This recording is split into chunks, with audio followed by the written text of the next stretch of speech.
धर्म, कर्म, विधि विधान और ज्योतिष की सटीक जानकारी पाने के लिए YouTube चैनल जीवन दर्पण को सब्सक्राइब करें और हाँ, अपडेट रहने के लिए बेल आइकन दबाना ना भूलें। यादृशी भावना यस्य सिद्धिर्भवति तादृशी मंत्र में, तीर्थ में और देवता में और दैवज्ञ यानी ज्योतिषी में। समझ रहे हैं? मंत्र बहुत हैं। अगर मैं किसी को बता दिया, जैसे मैं आपको बताया कि आपको विष्णु सहस्त्र नाम के पाठ को सुनना चाहिए, इससे आपका कल्याण हो जाएगा, अथवा हनुमान चालीसा का पाठ करेंगे तो निश्चित आपका कल्याण हो जाएगा। अगर आपका विश्वास मेरी वाणी में बना हुआ है तो निश्चित आपका कल्याण होगा, उसमें संदेह करने की बात नहीं। क्योंकि शास्त्र में ये प्रमाण में लिखा है क्या कि यस्य स्मरण मात्रेण जन्म संसार बंधनात् विमुच्यते नमस्तस्मै विष्णवे प्रभ विष्णवे। विष्णु भगवान की 1000 नाम के पाठ को सुनने मात्र से व्यक्ति की हर प्रकार से शांति मिलती। तीर्थ भी बहुत हैं। जैसे हम आप लोटा में जल लेकर के आएंगे, लेकिन उसको ये नहीं कहते हैं कि ये गंगा जल है। किसी छोटी सी शीशी में दुकान से भी अगर हम आप गंगा जल खरीद करके ले आएंगे, उसमें गंगा जल का लेबल बना रहेगा, तो हमारे आपके अंदर भाव बना रहता है कि ये गंगा जल है। हाँ? हम ये कहते गंगा जल डाला कि नहीं डाला आपने, तो उसमें भाव ये आपका बना हो कि ये गंगा जल दीजिए। ब्राह्मण भी बहुत हैं, लेकिन हर ब्राह्मण में आपका भरोसा नहीं टिकता। और जिस ब्राह्मण में आपका भरोसा टिक जाएगा, निश्चित आपको कल्याण की प्राप्ति होती। दैवज्ञ माने ज्योतिषी भी बहुत हैं। हर ज्योतिषी पर हर व्यक्ति का विश्वास नहीं रहता। अगर जिस पर विश्वास बना हुआ है, जो बताता है वो एकदम एक्यूरेट होता है।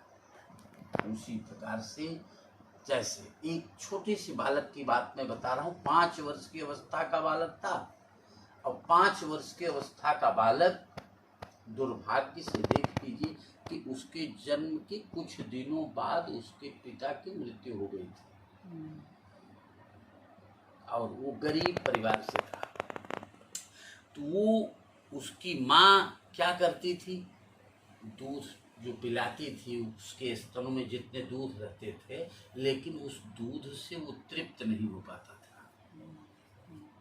तो वो माँ अपने उस नन्हे से बालक को लेकर के अपने मायके चली गई, और मायके जाने के बाद में भी वहाँ भी दूध नहीं मिल पाता था। तो क्या करती थी, विकल्प में चावल के टुकड़ों को भिगो करके, चावल को भिगो करके वो पीस करके उसमें पानी मिला करके थोड़ा सा दूध मिला करके, जैसे चावल के टुकड़ों को भिगो देंगे, पीस दिया जाएगा तो वो दूध जैसा दिखता है ना, तो दूध जैसा दिखता है। उस प्रकार से कृत्रिम दूध वो देने लगी अपने बेटे को। बेटा कृत्रिम दूध तो पी लेता था, लेकिन तृप्त नहीं होता था। अब कृत्रिम में और प्राकृतिक में जमीन आसमान का अंतर होता है, और माँ के दूध के बराबर तो गाय का भी दूध नहीं मिलता। एक दिन संयोग से वो बालक अपनी माँ से कहा, माँ ये बताओ ये दूध है कैसा। माँ बातों को बहका दी। एक दिन बहका दी, बच्चा भूल गया। दूसरे दिन भी पूछा, दूसरे दिन भी बच्चे को बहका दिया। तीसरे दिन वो बालक जिद कर बैठा कि आज बताओगी तभी मैं दूध पीऊंगा। बालक की जिद को देख करके माँ के आंखों से आंसू गिरने लगे। बेटा बोला कि माँ तुम बताओ रो क्यों रही हो। रोती हुई माँ, बिलखती हुई माँ बोली कि बेटा मैंने पूर्व जन्म में दूध दान नहीं दिया था, इस कारण इस जन्म में तुम्हें पिलाने तक के लिए मेरे स्तनों में दूध नहीं है। छोटा सा बेटा कहा कि माँ बताओ दूध देता कौन है।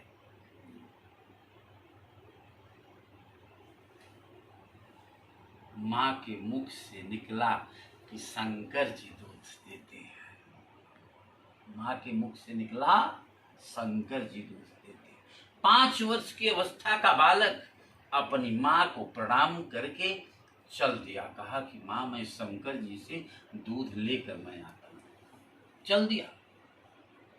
चलने के बाद में संयोग से जब जीवन में परिवर्तन आने को होता है तो किसी महात्मा की मुलाकात हो जाती है गुरु के रूप में ना। क्योंकि गुरु शब्द का अर्थ ही है गु माने रू, गु माने अंधकार और रू माने प्रकाश। जो अंधकार से प्रकाश की तरफ ले जाने वाला होता है वही गुरु होता है। नारद जी मिल गए। नारद जी को प्रणाम किया और कहा कि गुरुजी कोई रास्ता बता सकते हैं आप। मेरी माँ ने ऐसा कहा तो नारद जी हंसने लगे। कहे कि बेटा तुम्हारी छोटी अवस्था है, जंगल में साधना करने के लिए जाओगी, जंगली जानवर खा लेंगे तुमको, तुम मत जाओ, अभी दूध पीने का तुम्हारा टाइम है।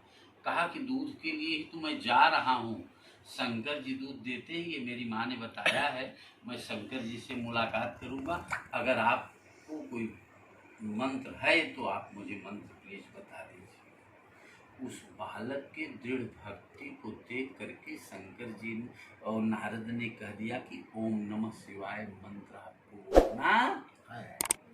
चूंकि शास्त्र ये प्रमाणित करता है कि शिवेति मंगलम नाम यस्य वाचि प्रवर्तते भस्मी भवन्तु सत्यस्तु महापातक। शिव का परम मंगल नाम यदि वाणी से किसी के निकलता है तो करोड़ों जन्म के पाप जल करके नष्ट हो जाते हैं। वह बालक मंत्र तो पा गया, जंगल में चला गया, एक बट के वृक्ष के नीचे बैठ करके ओम नमः शिवाय करने लगा। ओम नमः शिवाय करते करते उसके शरीर से एक तेज निकलने लगा। तो वह कुछ दिन तक तो फल खा करके बिताया, फिर फल खाना भी बंद कर दिया, फिर पानी पी करके बिताया, कुछ दिन बाद पानी पीना भी बंद कर दिया, फिर कुछ दिन बाद हवा पी करके अपना समय व्यतीत करता था, फिर हवा भी बंद कर दिया। फिर जब अपने श्वास को रोक दिया तो देवलोक के सारे लोग हैरान और परेशान हो गए। सारे लोग एकजुट होकर के शंकर जी के पास गए कि आपका भक्त आपकी साधना कर रहा है, उसको वरदान आप जा करके दीजिए। शंकर जी ने कहा नहीं, मैं उसकी परीक्षा लूंगा। हर जगह परीक्षा होती है, केवल स्कूल में ही परीक्षा नहीं होती, केवल अपने सर्विस में ही परीक्षा नहीं होती। शंकर जी स्वयं अपने नंदी बैल को ऐरावत हाथी बना दिया, हाथ में रखी हुई त्रिशूल को वज्र बना दिया, स्वयं अपने को इंद्र बना दिया। उस बालक के सामने पहुंचे और बोले कि बेटा क्या चाहते हो? बोला कि मैं दूध दही घी चाहता हूँ। किससे चाहते हो? कहा मैं शंकर जी से चाहता हूँ। कहा हाँ, हंसने लगी, बैठी हंसने लगी। शंकर जी हंसने लगे इंद्र के रूप में। कहा कि वो भिखारी आदमी तुमको क्या दे देगा? नहीं जानते तुम, मैं बता रहा हूं। स्वयं महेशः ससुरो नगेशः मित्रो धनेशः तनयोर गणेशः तथापि भिक्षाटनमेव मासीत् बलियसी कोऽपि न को समर्थ। स्वयं महानाम देवानाम ईशः महेशः शंकरः ससुरो नगेशः, ससुर उनके पर्वतों के राजा हिमालय, तनयोर गणेश है, बेटा उनके गणेश, मित्र उनके कुबेर, लेकिन फिर भी वो भीख मांगता होगा कहीं, तुमको दूध देने के लिए आएगा।